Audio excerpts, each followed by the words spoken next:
In our previous lecture, we discussed platinum resistance thermometers, or RTDs. In this lecture, we're going to talk about thermistors. And thermistors were invented at UC Berkeley, California, UC University of California at Berkeley, by Sam Ruhman back in the 1930s.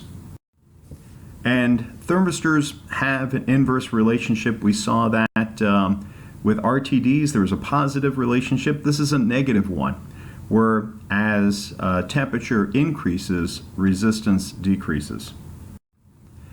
Most common type of sensor is a semiconductor. They use semiconductors for this, and those are typically metal oxides.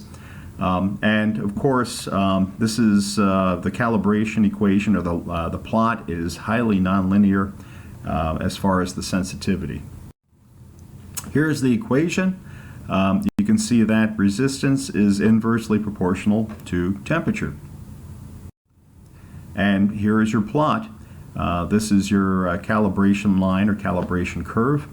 And you can see that as temperature increases, the resistance decreases, and also its sensitivity starts to decrease, meaning that with the change in temperature, you're getting smaller and smaller changes in resistance.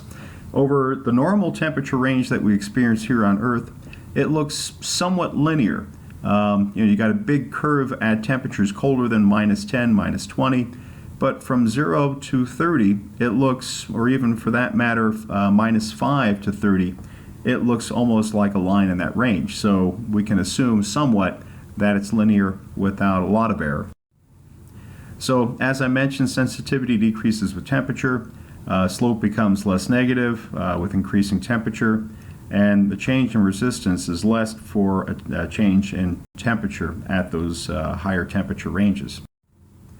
You see thermistors everywhere. This is the most common type of device that's used for measuring temperature in your home, at work, places like that. They're really cheap, they're really inexpensive, they got a fast response rate. However, they do, once again, require energy, and when you're running current through a wire, it's generating heat. So they have a little bit of self-heating. That can be corrected using calibration, and you can actually take that out. So here's an overview of all the devices that we've talked about, the thermoelectric sensors. Remember, thermocouples do not require power. They are self-powered. Just by a difference in temperature produces a voltage, believe it or not. And of course, they have wide temperature ranges, and the metals that they use are inexpensive, and they're pretty rugged. Problem is, they're nonlinear. The voltage that's generated is very low, so you either need an amplifier or you need to have a thermopile.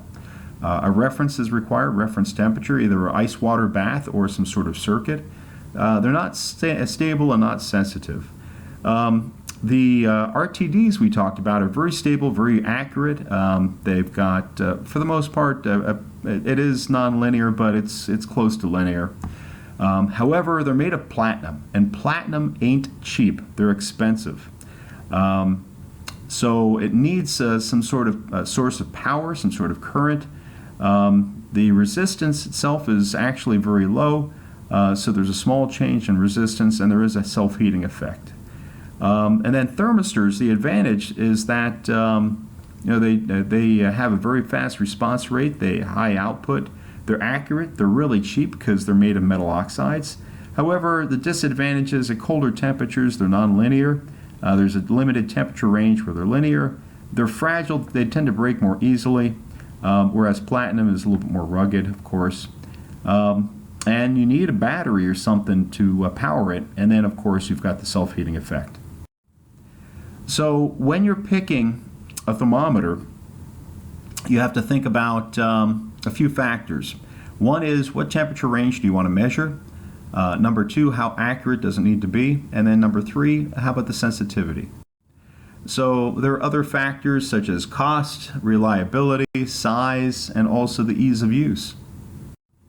So, thermocouples are great for very wide temperature ranges, and also they don't require a source of power.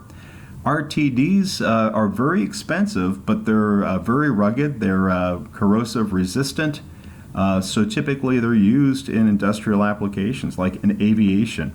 And then thermistors are so cheap, they're great to use at your house. They got good resolution, but they break pretty easily. They're made of, metal oxides, which are, kind of easy to crumble. So, that's something to keep in mind when you're selecting different types of thermometers. That's all I have for thermoelectric sensors, and I hope you enjoyed this lecture.